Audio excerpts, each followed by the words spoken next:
Autobiografía de un yogi, de Paramahansa Yogananda. Capítulo 4. Interrumpida fuga hacia los Himalayas.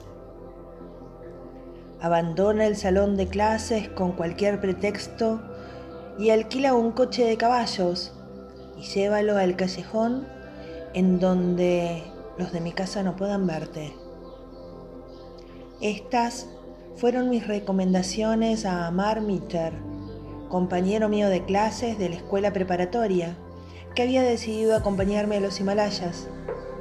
Ya habíamos resuelto que al día siguiente sería nuestra fuga.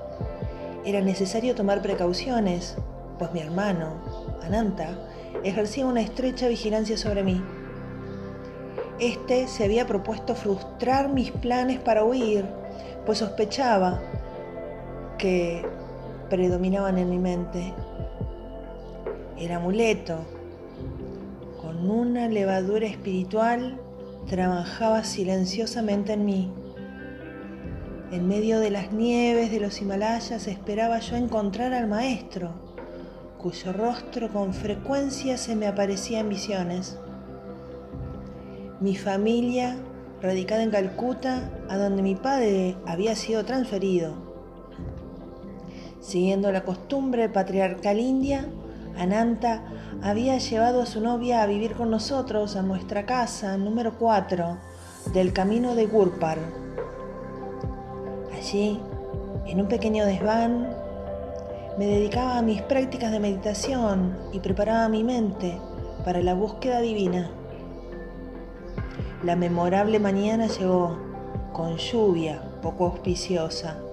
Apenas oí el rodar del carruaje de Amar, tomé rápidamente un cobertor, un par de sandalias, la fotografía de la Jairi Mahasaya, un ejemplar del Bhagavad Gita, un rosario y 2 taparrabos. Hice con todo ello un bulto y lo arrojé desde la ventana del 3er piso. Luego corrí precipitadamente, tropezando con mi tío, que en la puerta compraba pescado. ¿A qué tanta excitación?, dijo mirándome con ojos de sospecha. Sonreí con aire inocente y salí del callejón. Recogiendo mi bulto, me uní con Amar con todo el aspecto de conspirador.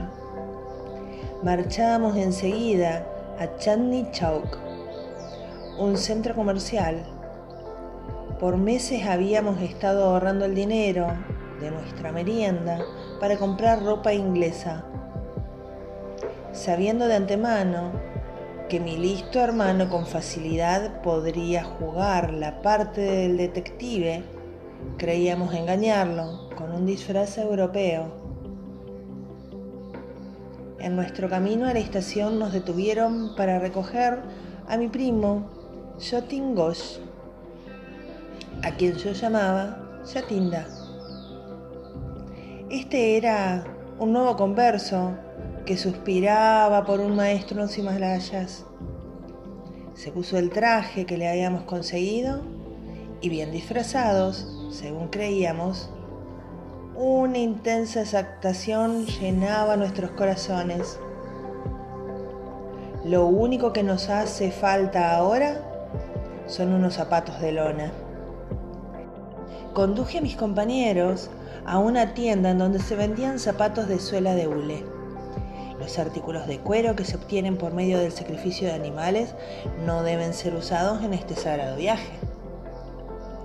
Luego nos detuvimos en una calle para quitar la cubierta de piel de mi Bhagavad Gita, así como las correas que tenía mi salakot de manufactura inglesa.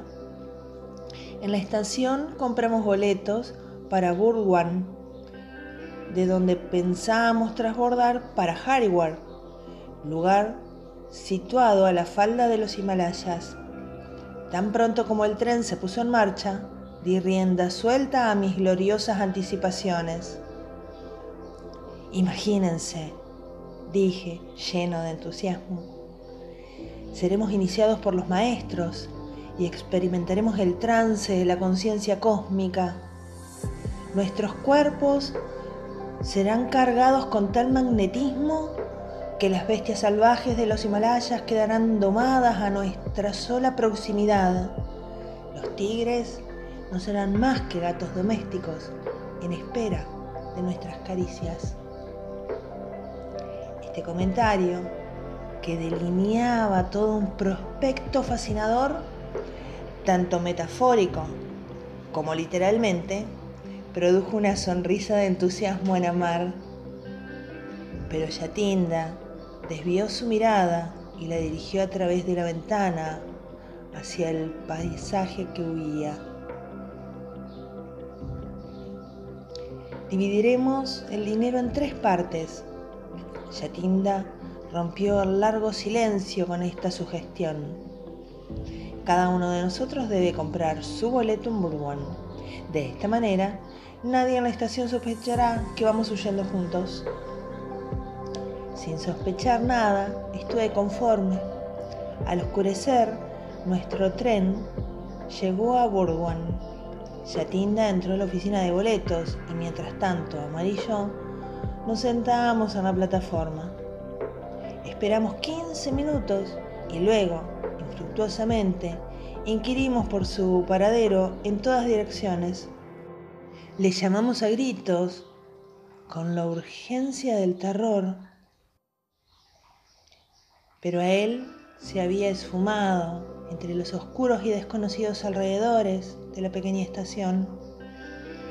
Quedé completamente desconcertado al golpe de tan extraordinaria sorpresa. ¿Por qué permitiría Dios semejante incidente? La romántica y cuidadosa escapatoria tras él había fallado lamentablemente. Amar, debemos regresar a casa. Yo lloraba como un niño. La desoladora huida de Yatinda es de mal agüero. Este viaje está destinado al fracaso. ¿Es este tu amor al Señor? ¿No puedes soportar la pequeña prueba de la traición de un compañero? Merced a la sugestión de Amar de que era una prueba divina, mi corazón se serenó. Luego nos agasajamos con las famosas confituras de Burwan, el sitabot, un alimento de las diosas, y el motichur, pepitas de perla dulce. Pocas horas después tomamos el tren para Hariwar, vía Bareilly, cambiando de trenes en Mogul Serai. Discutimos una cosa de suma importancia mientras esperábamos en el andén de la estación. Amar, pronto seremos interrogados por los jefes del ferrocarril. No quiero menospreciar la ingenuidad de mi hermano. Pase lo que pase, no diré una mentira. Todo lo que te pido, Mukunda, es que calles, no te rías, no hagas gestos mientras yo hable. En ese preciso instante, un jefe europeo de estación se acercó a nosotros, mostrándonos un telegrama cuyo contenido inmediatamente comprendí. ¿Van ustedes huyendo del hogar? ¿Inconformes? No. Sentí gusto de que las palabras que él había escogido para preguntarnos me permitieran contestar enfáticamente.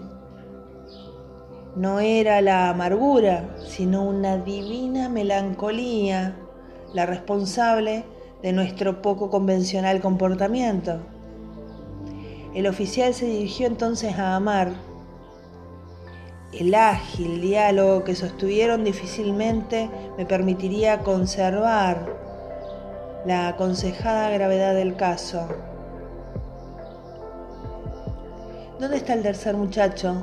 Con tono autoritario en la voz, el jefe de estación preguntó. Vamos, hablen, digan luego la verdad.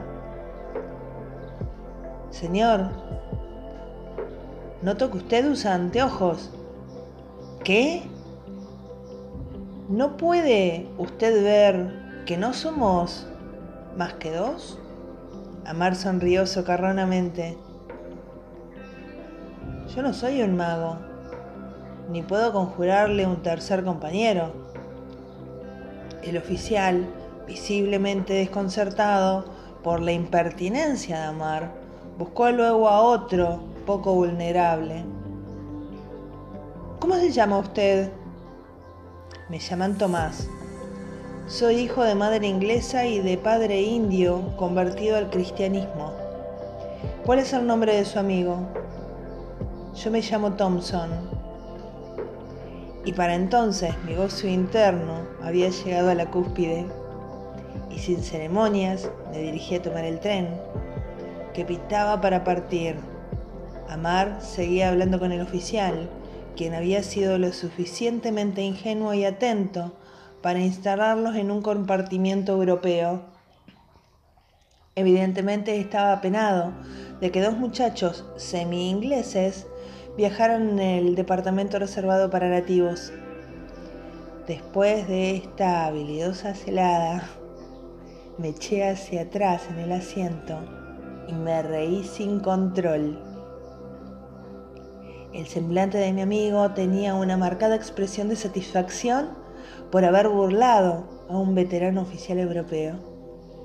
En el andén de la estación me había dado maña para leer el telegrama de mi hermano, el cual decía: 3 muchachos bengalíes, vestidos a la inglesa, van huyendo de sus hogares rumbo a Haridwar, vía Mogul, Serai. Sírvase de detenerlos mientras llego. Amplia recompensa para acompañarnos a los Himalayas. Mientras nuestro tren paraba en la estación esa noche y yo dormitaba, Amar fue despertado por otro interrogante oficial del ferrocarril. Este también fue víctima de las argucias de Amar y creyó en el encanto híbrido de Thomas y Thompson. Al amanecer, el tren nos condujo triunfante a Haridwar. Las hermosísimas y majestuosas montañas aparecían a la distancia, como invitando al viajero. Corriendo, pasamos a través de la estación para mezclarnos libremente con el gentío de la ciudad. Nuestro primer acto fue mudarnos de ropa, cambiando las europeas por las nativas, puesto que Ananta, de alguna manera, había sabido de nuestro disfraz europeo. Sin embargo, cierta premonición de captura obsesionaba mi mente. Considerando conveniente abandonar cuanto antes Haridwar, compramos boletos para proseguir nuestro viaje hacia el norte, hasta Rishikesh, una tierra santificada largamente por los pies de los maestros. Yo había abordado el tren mientras Amar seguía en la plataforma. Este fue abruptamente parado por el ¡alto! De un policía. Nuestro inoportuno guardián nos condujo al bungalow de la estación y se hizo cargo del dinero que llevábamos. Cortésmente nos explicó que era su obligación detenernos allí hasta que mi hermano mayor llegase. Conociendo que el destino de ambos truanes eran los Himalayas, el oficial nos relató una extraña historia. Ya veo que ustedes andan locos por los santos, pero nunca tropezarán con un hombre de Dios como el que yo vi hace poco. Mi hermano oficial y yo lo encontramos por primera vez hace 5 días. Estábamos patrullando el Ganges con cuidadosa vigilancia de cierto asesino. Nuestras instrucciones eran de capturarlo vivo o muerto. Se sabía que andaba disfrazado de sadhu para robar con mayor facilidad a los peregrinos. A corta distancia de nosotros, sorprendimos a un hombre cuyas señales coincidían con la descripción del criminal. No hizo caso cuando le ordenamos detenerse, y entonces corrimos tras él. Y acercándonos por la espalda, con el hacha le di con tremenda fuerza. El brazo del hombre quedó arrancado casi completamente. Sin proferir un grito, ni mirar siquiera a la tremenda herida, El desconocido continuó, ante nuestro asombro, su rápido paso.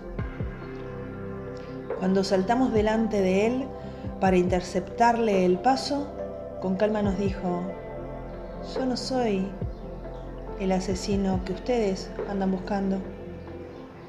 Yo estaba profundamente mortificado al ver que había herido a un hombre de presencia divina, a un sabio.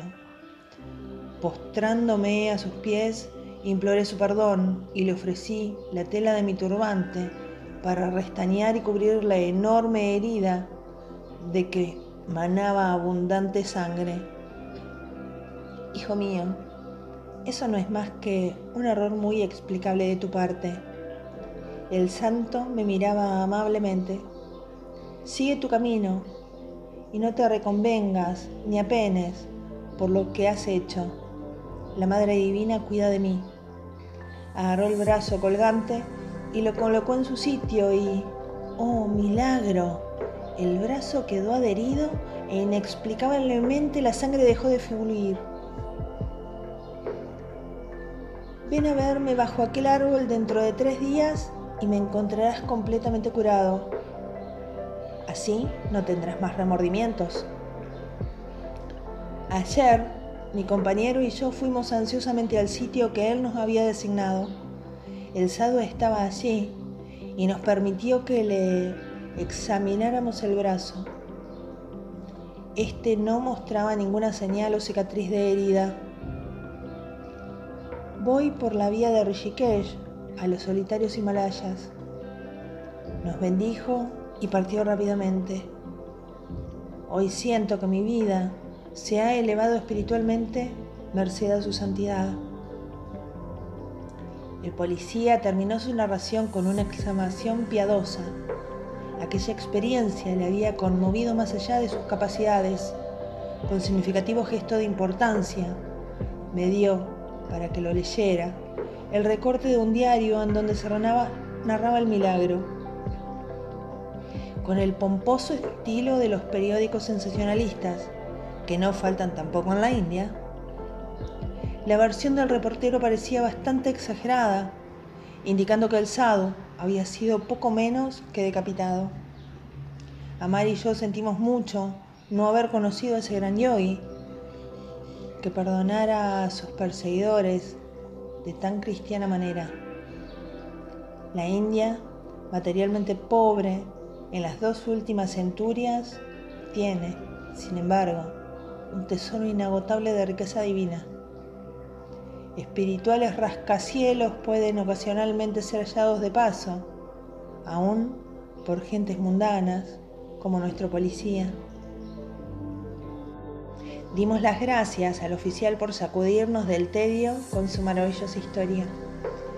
Probablemente pensaba que era mucho más afortunado que nosotros, puesto que él había encontrado sin esfuerzo alguno a un hombre de iluminación divina, mientras que nosotros, en nuestra vehemente búsqueda, habíamos terminado no a los pies del maestro, sino en una baja estación de policía, tan cerca de los Himalayas y, sin embargo, tan lejos. En nuestra cautividad le dije a Amar que me sentía doblemente impelido a buscar la libertad. Escapémonos tan pronto como la oportunidad se nos presente. Podemos ir a pie a la Santa Rishikesh. Le sonreí, animándolo. Pero mi compañero se volvió pesimista tan pronto como se vio sin el apoyo del dinero que nos había sido quitado. Si emprendemos una caminata a través de la peligrosa jungla, terminaremos nuestros días no en una ciudad de santos, sino en el estómago de los tigres. Ananta y el hermano de Amar llegaron a los 3 días. Amar saludó a su hermano con cariño y aire de rendimiento. Yo estaba irreconciliable. Mi hermano Ananta no obtuvo de mí más que rudos reproches. Ya me imagino cómo te sientes, me dijo suavemente. Todo lo que te pido es que me acompañes a Benares para que conozcas a cierto santo y luego a Calcuta a visitar por unos días a tu afligido padre. Luego puedes recomenzar tu búsqueda aquí por un maestro. En este punto de la conversación intervino Amar para protestar que él no tenía intención de regresar a Hariwar conmigo. Estaba gozando del calor familiar, pero yo estaba seguro que nunca abandonaría mi empeño por obtener un gurú. Nuestra comitiva tomó el tren para Benares. Allí tuve una singular e instantánea respuesta a mis oraciones. Un ágil plan había sido preparado por Ananta. Antes de verme en Hariwar, se había detenido en Benares para pedir los servicios de cierta autoridad en materia de escrituras, para que me entrevistara luego. Tanto el pandita como su hijo habían prometido disuadirme de seguir el sendero del sannyasi. Ananta me llevó a su casa. El hijo, un joven de exageradas maneras, me saludó en el patio. Luego me enganchó en un largo y tedioso discurso filosófico, pretendiendo tener un conocimiento clarividente de mi futuro. Desacreditaba mi idea de convertirme en monje. Encontrarás continuamente sinsabores y nunca llegarás a conocer a Dios si insistes en desertar y abandonar tus responsabilidades habituales. Tú no puedes poner a un lado tu pasado karma sin las experiencias de este mundo. Las palabras inmortales de Krishna vinieron a mis labios para darle contestación. Aún aquel de peor karma que incesantemente medite en mí, rápidamente pierde los efectos de sus malas acciones pasadas, volviéndose un alto espíritu, pronto alcanza la paz eterna. Arjuna sabe esto por cierto. El devoto que pone su fe en mí jamás perece. Pero los pronósticos energéticos del joven habían sacudido ligeramente mi confianza. Con todo el fervor de mi corazón, oré silenciosamente a Dios. Por favor, resuelve esta duda y contéstame aquí mismo, ahora, si tú deseas que lleve la vida de un renunciado o la de un hombre mundano. Advertí entonces que un sadhu de noble semblante se hallaba justamente en la parte exterior de la casa del pandita.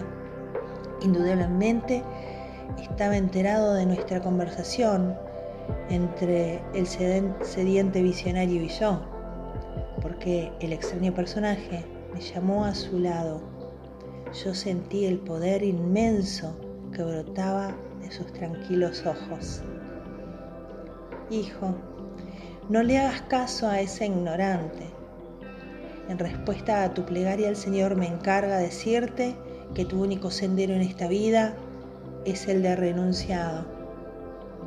Con tanto asombro como gratitud, sonreí felizmente por el decisivo mensaje. Apártate de ese hombre. El ignoramus estaba llamándome desde el patio.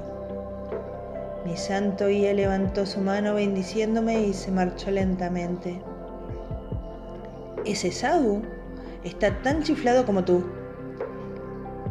Era el canoso pandita el que me hacía la encantadora observación. Él y su hijo me miraban con aire lúgubre. He oído que él también ha dejado su hogar por una vaga búsqueda de Dios.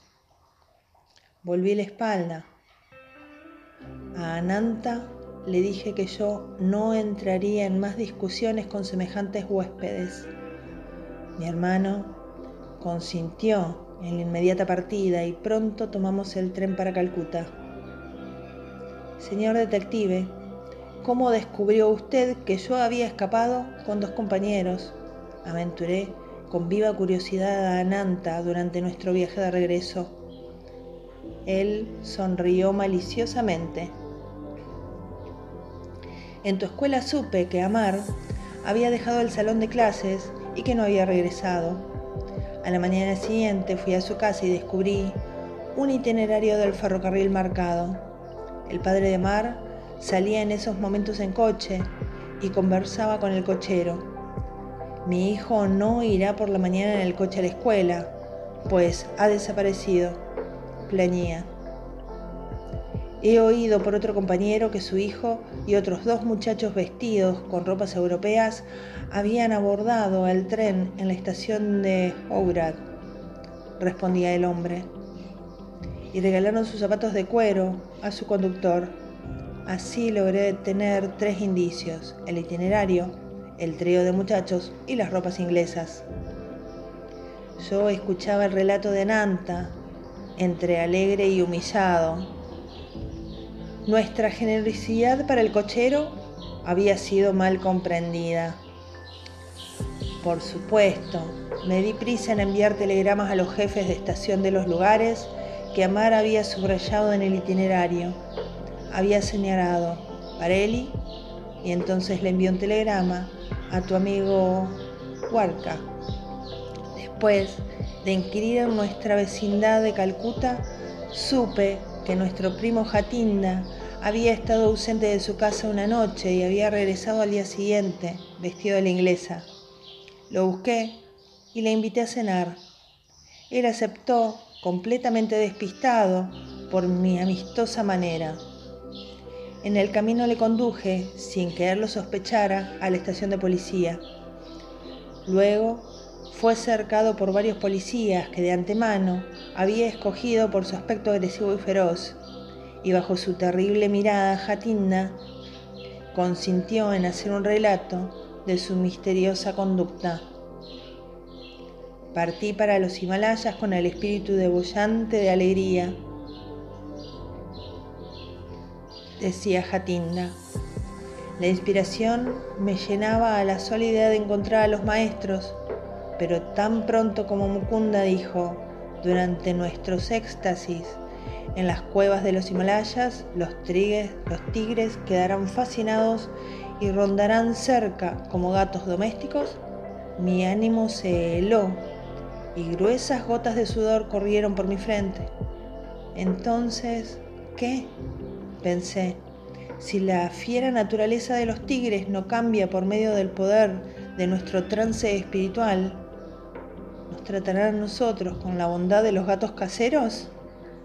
Mentalmente me veía ya como un huésped obligado del estómago de algún tigre, o metido en él, no de cuerpo entero, sino de pedacitos. Mi descontento contra Jatinda se desvaneció en risa.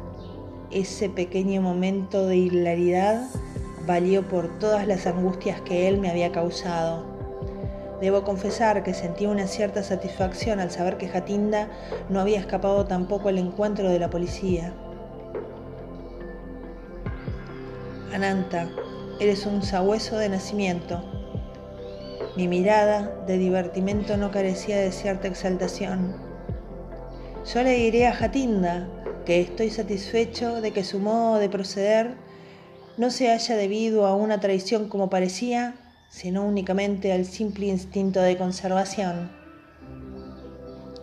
Ya en el hogar, en Calcuta, enternecedoramente, mi padre me suplicó que contuviera los andariegos pies, por lo menos hasta que hubiera terminado mis estudios en la escuela secundaria. Durante mi ausencia, él había madurado un atractivo plan por medio del cual un santo pandita, Swami Kevalananda, iría regularmente a mi casa. Confiadamente me lo anunció, diciendo: este sabio será tu tutor de sánscrito.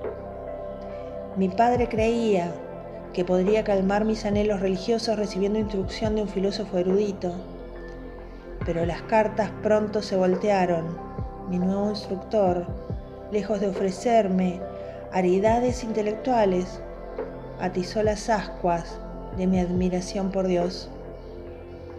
Desconocido para mi padre, Swami Kevalananda era un exaltado y ferviente discípulo de la Jairi Mahasaya. El incomparable gurú tenía miles de discípulos, conducidos a él por su irresistible magnetismo divino.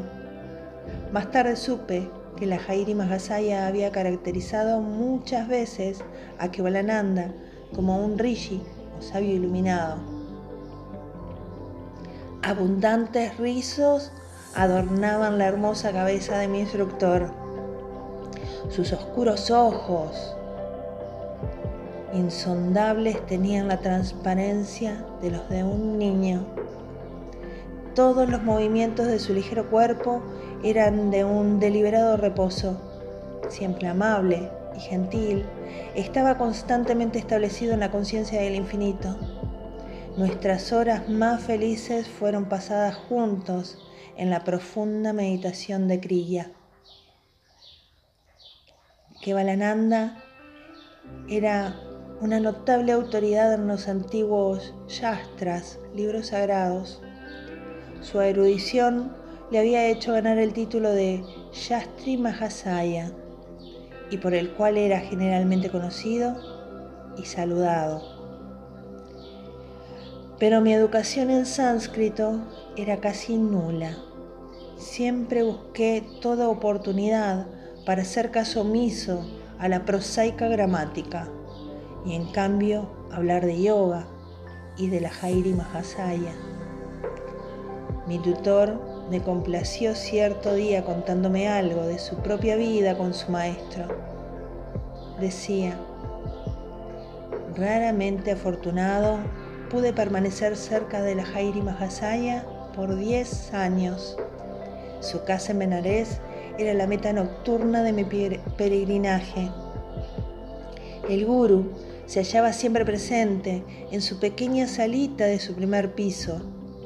Conforme se sentaba en su postura de loto sobre un asiento de madera sin respaldo, todos sus discípulos lo rodeaban en semicírculo. Sus ojos centellaban y bailaban de alegría divina. Los tenía habitualmente entrecerrados, atisbando a través del telescopio interno hacia la esfera de eterna felicidad. Rara vez hablaba extensamente. De vez en cuando su mirada se fijaba en algún estudiante necesitado de ayuda. Luego, como fluvios de luz, a torrentes salían sus palabras curativas. Una indescriptible serenidad florecía dentro de mí a su simple mirada. Estaba saturado con su fragancia, como si él fuera un loto del infinito. El estar con él, aún sin hablar una sola palabra, por días era una experiencia que transformaba todo mi ser. Si alguna barrera se interponía en mi senda de concentración, buscaba meditar a los pies del maestro. Entonces, los más sutiles estados mentales llegaban fácilmente a mi dominio. Tales percepciones me escaparon siempre en presencia de instructores menores. El maestro era un templo viviente de Dios, cuyas puertas divinas estaban siempre abiertas a todos los discípulos a través de la devoción. La Jairi Mahasaya no era un intérprete libresco de las escrituras. Sin esfuerzo alguno solía hundirse en la biblioteca divina. La espuma de las palabras y el rocío del pensamiento manaban de la fuente de su omnisciencia. Poseía la maravillosa clave que abría la profunda ciencia filosófica empapada durante edades en los Vedas. Si se les pedía que explicara los diferentes planos de conciencia que se mencionan en los textos antiguos, él, sonriendo, accedía. Alcanzaré esos estados y enseguida te diré lo que perciba. Era entonces diametralmente opuesto a ciertos instructores que aprenden las estructuras de memoria y luego ofrecen no realizadas abstracciones. Sírvete exponernos las sagradas instancias según sus significados se te presenten. El taciturno gurú con frecuencia daba esta instrucción a algún discípulo próximo a él: yo guiaré tus pensamientos para que hagas una interpretación correcta. De esta manera, muchas de las percepciones de la Jairi Mahasaya fueron registradas y anotadas con voluminosos comentarios de diversos estudios. El maestro no aconsejaba jamás una creencia esclava. Las palabras no son más que cáscaras, decía. Ganad la convicción de la presencia divina a través de vuestro propio y feliz contacto en la meditación. No importaba cuál fuera el problema del discípulo, el gurú aconsejaba la práctica de Kriya Yoga para su solución. La llave del yoga no perderá su eficacia cuando yo no esté más en este cuerpo para guiaros. Esta técnica no puede ser encuadernada, manoseada y olvidada al modo de las inspiraciones teóricas. Continuad sin cesar en vuestro sendero de liberación por medio de Kriya, cuyo poder estriba en su práctica. Yo mismo considero el sistema más eficaz para alcanzar la salvación a través del esfuerzo personal y que jamás haya sido evolucionado para el hombre en su búsqueda del infinito. Kevalananda terminó así con su testimonio. Por medio de su uso, el Dios omnipotente ocultó en todos los hombres, se hizo encarnación visible y viviente en el cuerpo de la Jairi Mahasaya y en algunos de sus discípulos. Un milagro de tipo crístico por la Jairi Mahasaya tuvo lugar en presencia de Kevalananda. Mi santo tutor me contó el suceso un día, alejados sus ojos de los textos de sánscrito que estaban ante nosotros. Un discípulo ciego, llamado Ramu, me causó mucha lástima. ¿Por qué no tenía luz en los ojos cuando tal fielmente servía a nuestro Maestro, en quien la divinidad resplandecía plenamente? Una mañana traté de hablar a Ramu, pero él se sentaba por largas y pacientes horas a abanicar al gurú con un abanico hecho de palma punca. Cuando por fin el devoto salió de la habitación, yo le seguí. Ramu, ¿cuánto tiempo hace que estás ciego? Soy ciego de nacimiento, señor. Nunca mis ojos han sido bendecidos con un vislumbre del sol. Nuestro omnipotente gurú puede ayudarte. Hazle, por favor, esta súplica. Al día siguiente, Ramu se acercó tímidamente a la Jairi Mahasaya.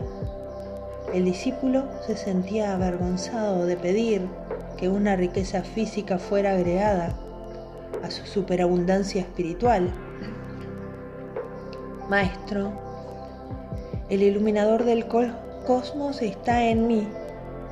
Yo te ruego que conduzca su luz a mis ojos, de manera que perciba siquiera su tenue resplandor.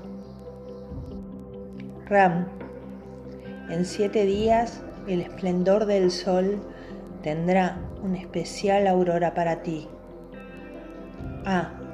Y en una semana se realizó. Por primera vez en su vida, Ramu pudo contemplar la hermosa naturaleza. El omnisciente Uno había inducido a su discípulo a repetir el nombre de Rama, adorado por él sobre todos los santos.